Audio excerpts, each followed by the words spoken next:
Look through a microscope at a single drop of human blood, and you are not looking at a simple red liquid. You are looking at one of the most complex ecosystems in the entire human body, a fluid connective tissue teeming with specialized cells, each with a distinct identity, a distinct mission, and a distinct lifespan. Blood is classified as a connective tissue for a very specific reason. Like all connective tissues, it consists of cells suspended within an extracellular matrix. In blood, that matrix is liquid, called plasma, and the cells it carries perform three fundamental roles that are absolutely non-negotiable for life. First, transport. Oxygen must reach every cell of the body, and carbon dioxide must be cleared. Second, defense. Pathogens, foreign particles, and abnormal cells must be identified and destroyed before they cause damage. Third, repair. When blood vessels are damaged, the bleeding must be stopped quickly and the vessel wall must be restored. These three functions are performed by three entirely different classes of formed elements: erythrocytes, leukocytes, and platelets, all suspended together in plasma, all circulating together through roughly 100,000 kilometers of blood vessels, all working in remarkable coordination. Understanding the histology of blood means understanding each of these players, how they look under the microscope, where they come from, and what they do when called into action. Before you can study the cells of blood under a microscope, you first need to prepare them for viewing, and the most fundamental technique for doing this is the peripheral blood smear. The process sounds simple, but requires precision at every step. First, a single small drop of fresh blood is placed near one end of a clean glass slide. A second spreader slide is then held at a 30 to 45-degree angle and drawn back to contact the drop, allowing it to spread by capillary action across the spreader's edge. The spreader is then pushed forward in one smooth, steady motion, dragging the blood into a thin, even layer, thin enough that individual cells sit in a single layer and do not overlap. The smear is then allowed to air dry completely before any staining is applied.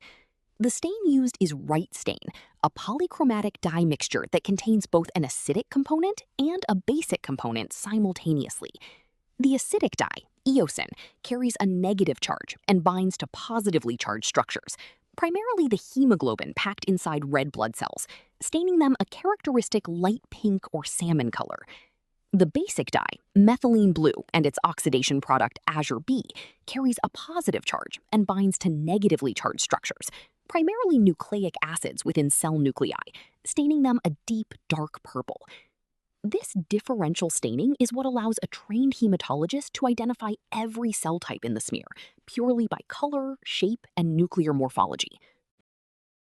If you take a tube of fresh blood, add an anticoagulant to prevent clotting, and spin it in a centrifuge, the result is a clean physical separation that reveals the two fundamental compartments of blood. The heavier cellular elements sink to the bottom, forming a dense red-brown pellet. The lighter plasma rises to the top as a pale yellow, straw-colored fluid. In a healthy adult, plasma accounts for approximately 55% of total blood volume, while the cellular elements, collectively referred to as the hematocrit, occupy the remaining 45%. The hematocrit value is clinically important. A hematocrit below normal is one of the key indicators of anemia, while an elevated hematocrit may indicate dehydration or polycythemia vera. Plasma itself is far from inert. It is a complex aqueous solution containing a remarkable array of proteins, each with a specific function. Albumin is the most abundant and is responsible for maintaining the oncotic pressure that keeps fluid inside blood vessels. Its reduction in liver disease leads directly to edema. Alpha, beta, and gamma globulins carry lipids, hormones, and metal ions, and the gamma fraction includes all immunoglobulins, antibodies. Fibrinogen is the soluble precursor to fibrin and is essential for blood coagulation. Complement proteins are a cascade system that assists in destroying pathogens. On a microscope slide, plasma appears simply as the pale, featureless background between cells, what histologists call white space, but that background is doing extraordinary biochemical work. The erythrocyte, the red blood cell, is arguably the most specialized cell in the entire human body. and its specialization is so extreme that it has crossed a remarkable threshold. It is no longer technically a complete cell at all. In the process of maturing from its precursor in bone marrow, the erythrocyte ejects its nucleus, its mitochondria, its ribosomes, its endoplasmic reticulum, and virtually every other organelle. What remains is essentially a membrane bag packed almost entirely with hemoglobin, the iron-containing protein that binds and releases oxygen and carbon dioxide.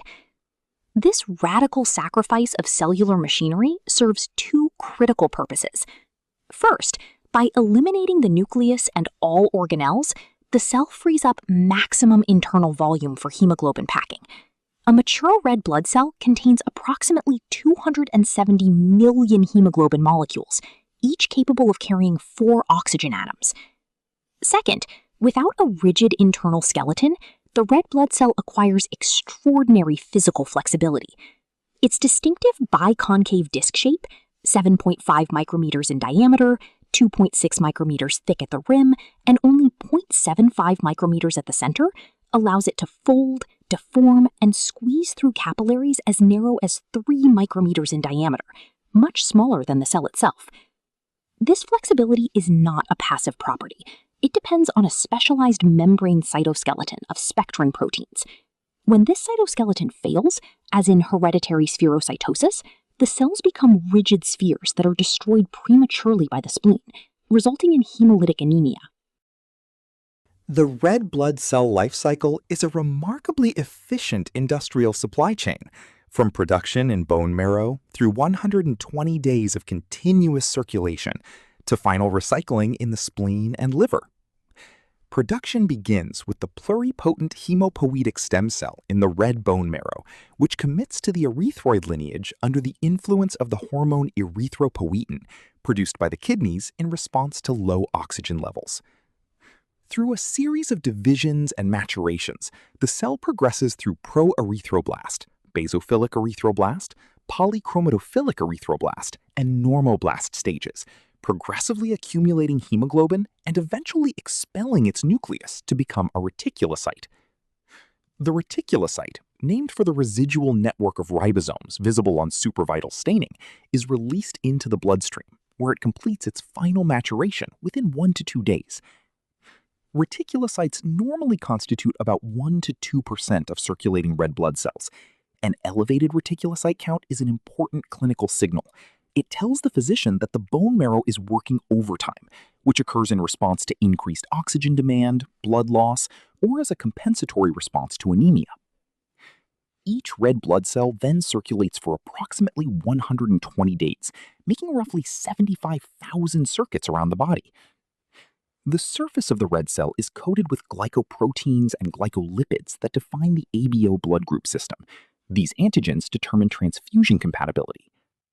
When a cell ages and its membrane becomes rigid and deformed, it is detected and removed by macrophages in the spleen, and its components, including iron from hemoglobin, are recovered and recycled by the liver. White blood cells, leukocytes, from the Greek leukos, meaning white, are the cellular soldiers of the immune system. Unlike erythrocytes, which are structurally homogeneous, leukocytes are a diverse collection of cell types that differ fundamentally in origin, appearance, function, lifespan, and target. The one thing they share is the presence of a visible nucleus, which is precisely what makes them identifiable on a blood smear. The first and most important classification of leukocytes divides them into 2 major lineages based on a single histological feature, whether or not they contain specific, brightly staining granules in their cytoplasm. Granulocytes, neutrophils, eosinophils, and basophils are defined by the presence of these specific payload granules, in addition to the nonspecific azurophilic granules, lysosomes, that all leukocytes possess. Agranulocytes, lymphocytes, and monocytes contain only the nonspecific azurophilic granules and no specific payload granules. The practical importance of this distinction is enormous.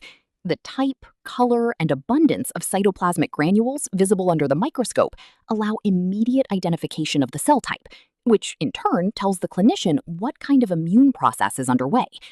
A left shift, an increase in immature neutrophils, suggests acute bacterial infection. Elevated eosinophils suggest parasitic infestation or allergic disease. Elevated lymphocytes suggest viral infection or lymphoproliferative disease. Reading a differential white cell count from a blood smear is one of the most information-rich diagnostic procedures in all of medicine.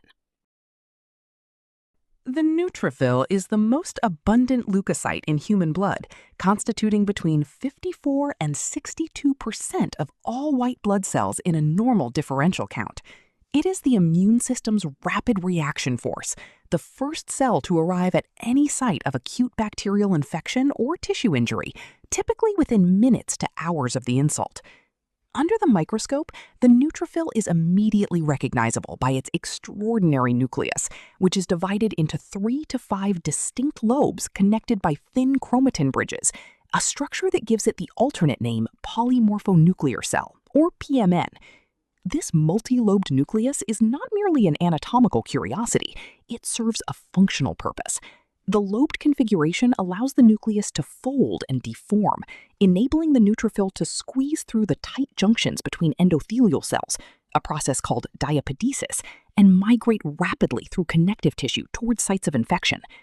In the cytoplasm, neutrophil granules stain a characteristic pale pink color, nearly neutral, the origin of the name. These granules contain a formidable chemical arsenal: elastase, collagenase, cathepsin G, defensins, and myeloperoxidase, among others. When a neutrophil encounters a bacterium, it engulfs it by phagocytosis, traps it in a phagosome, and destroys it using reactive oxygen species and the enzymatic contents of its granules.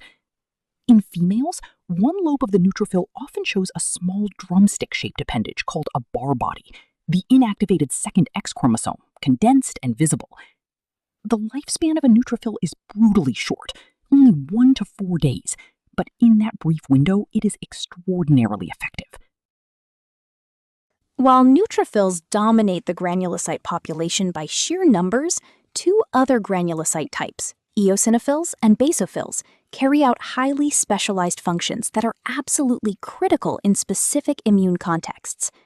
Eosinophils make up only 1 to 3% of circulating white blood cells in healthy individuals, but their numbers rise dramatically, a condition called eosinophilia, in response to parasitic helminth infections and in allergic and chronic inflammatory conditions affecting the lungs and intestines. Under the microscope, eosinophils are spectacular. Their cytoplasm is packed with large, intensely red-orange granules that stain brilliantly with the eosin component of Wright stain, the most vivid granules of any leukocyte. Their nucleus is typically bilobed, shaped like a figure 8 or a pair of connected sausages. These granules contain major basic protein, eosinophilic peroxidase, and various cytotoxic enzymes that are specifically toxic to the thick cuticles of parasitic worms. Basophils are the rarest leukocyte, consistently below 1% of all white cells. They are characterized by massive, densely packed granules that stain intensely dark blue to purple with basic dyes, and are so numerous and large that they frequently obscure the nucleus entirely, making the bilobed nuclear shape difficult to discern. Their granule payload is dominated by heparin, a potent anticoagulant, histamine, and leukotrienes. Basophils are activated by IgE antibodies bound to their surface receptors and are central mediators of immediate hypersensitivity reactions, including the potentially fatal systemic anaphylaxis. Lymphocytes represent the second most abundant leukocyte class, constituting 25 to 33% of the white cell differential, and they are the foundation of the adaptive immune system, the branch of immunity that generates targeted, antigen-specific responses and immunological memory. Under the microscope, the lymphocyte presents a strikingly simple appearance that belies its immunological sophistication. It is the smallest of all leukocytes, with a large, round to slightly indented nucleus that occupies nearly the entire cell volume, leaving only a thin crescent of pale agranular cytoplasm at the periphery. This appearance, a large, dark, spherical nucleus surrounded by almost no cytoplasm, is the lymphocyte's histological signature. What the microscope cannot reveal, however, is the remarkable functional diversity hidden within this uniform appearance. All lymphocytes look similar under light microscopy, but they are functionally as different from each other as infantry soldiers are from intelligence officers. They are differentiated into 4 major classes using immunocytochemical techniques that detect specific surface proteins called CD markers. B lymphocytes are responsible for humoral immunity. They differentiate into plasma cells that produce antibodies targeting extracellular pathogens. Helper T lymphocytes bearing CD4 receptors coordinate the entire adaptive immune response by secreting cytokines that activate other immune cells. Cytotoxic T lymphocytes bearing CD8 receptors directly kill virus-infected cells and cancer cells. Natural killer cells provide innate cytotoxic surveillance, destroying any cell that has lost the normal MHC class I surface markers that identify it as healthy self-tissue. Monocytes occupy a unique and often underappreciated position in blood histology. They are not the final functional cells in their lineage, but rather the circulating precursors of an entire family of tissue-resident phagocytes that constitute the mononuclear phagocyte system. In the bloodstream, the monocyte is the largest of all leukocytes, ranging from 12 to 15 micrometers in diameter. Its identifying histological feature is an eccentric, distinctly kidney-shaped or horseshoe-shaped, often described as C-shaped, nucleus, with an open chromatin pattern that appears less densely stained than the compact nucleus of a lymphocyte. The cytoplasm is abundant, stains pale blue-gray with Wright stain, and contains scattered fine azurophilic granules, the nonspecific lysosomes that all leukocytes possess. Monocytes circulate in the bloodstream for only 1 to 3 days before receiving tissue-specific recruitment signals and migrating out of the circulation into connective tissues throughout the body. Once in the tissue, they undergo dramatic morphological and functional transformation based on the local microenvironment and the signals they receive. In connective tissue and organs generally, they become macrophages, large, long-lived, highly phagocytic cells that clear cellular debris, dead cells, and pathogens from the tissue, and present antigens to T lymphocytes to initiate adaptive immune responses. In bone tissue, they become osteoclasts, the multinucleated giant cells that resorb bone matrix. In the central nervous system, they become microglia, the resident immune cells of the brain, providing continuous surveillance for pathogens and clearing synaptic debris. At this point in blood histology, the most important clinical skill is being able to look at a blood smear and rapidly identify every white blood cell type with confidence. This requires internalizing a clear diagnostic matrix that maps 4 key features: lineage, abundance, nucleus shape, and primary function for each of the 5 leukocyte types. Starting with neutrophils, granular lineage, most abundant at 54 to 62%, multi-lobed nucleus with 3 to 5 lobes. Primary function is phagocytosis of bacteria in acute infection. Lymphocytes, agranular lineage, second most abundant at 25 to 33%. Large spherical nucleus filling nearly the whole cell.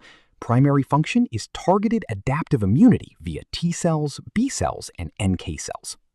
Monocytes, agranular lineage, low in percentage but largest cell in the smear. Distinctive C-shaped or kidney-shaped nucleus. Primary function is differentiation into macrophages and antigen presentation. Eosinophils, granular lineage, only 1 to 3% of cells. Bilobed nucleus, brilliant red-orange specific granules. Primary function is defense against parasites and chronic inflammation.